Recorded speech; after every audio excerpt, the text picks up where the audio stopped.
Boa tarde, pessoal. Sou Clemente Feitosa, consultor e auditor da AIB. Sejam muito bem-vindos ao vídeo de treinamento Dicas de AIB em 5 minutos. Neste vídeo, tratamos de temas tanto relacionados às normas e pré-requisitos da AIB, quanto a temas e atualizações de boas práticas de fabricação em indústrias de alimentos, bebidas e embalagens. O tema de hoje vai falar de codificação de utensílios de limpeza.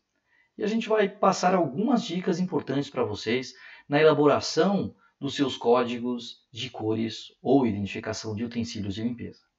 Como vocês sabem, na indústria de alimentos não se aplica aquela limpeza normal, que nós utilizamos em casa, por exemplo, onde não necessariamente é preciso identificar todos os utensílios de limpeza que a gente utiliza em casa, apesar de recomendável. Na indústria de alimentos, é necessário um processo e um sistema mais profissional, onde a codificação de cores ou identificação pode prevenir aí qualquer contaminação cruzada, onde a gente passa a contaminação de um utensílio utilizado para um fim para outro utilizado para outro fim.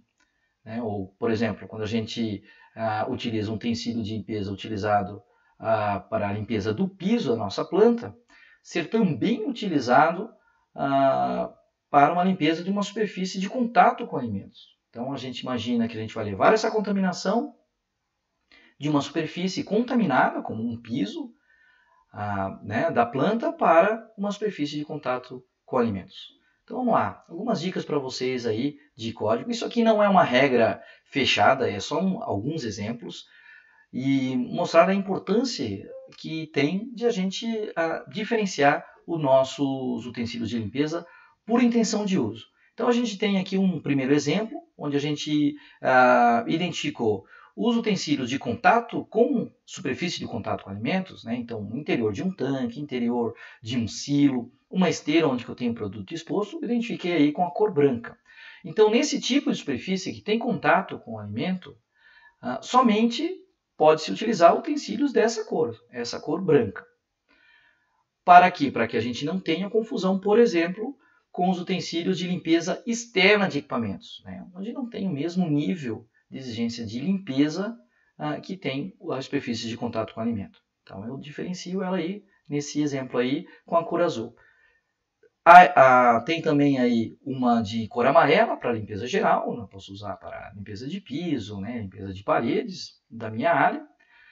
Um exemplo, caso a gente tenha aí a produção de produtos orgânicos aí em algum departamento aí da minha fábrica, também é importante que eu tenha utensílios separados, para que não tenha contaminação aí de produtos não orgânicos com orgânicos.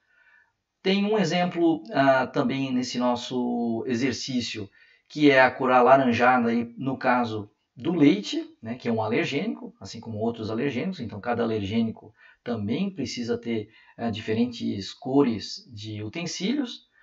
Tem um exemplo bem legal aí, que é a limpeza de vidros.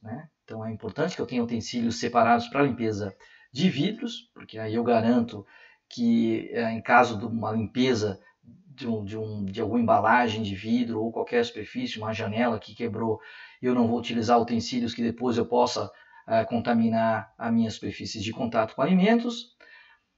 Utensílios exclusivos para ralos, também é importante que eu tenha, porque o ralo é uma das superfícies mais contaminadas que a gente pode ter numa indústria de alimentos, E também para os banheiros, é importante que a gente tenha aí uma codificação exclusiva para os banheiros. Outro exemplo interessante aí, que a gente determinou utensílios de limpeza de manutenção, ou seja, após a manutenção, eu utilizo esses utensílios aí para fazer a limpeza do equipamento, prevenindo assim o uso de outros utensílios e acaba contaminando outros utensílios com graxas e outros materiais utilizados em manutenção.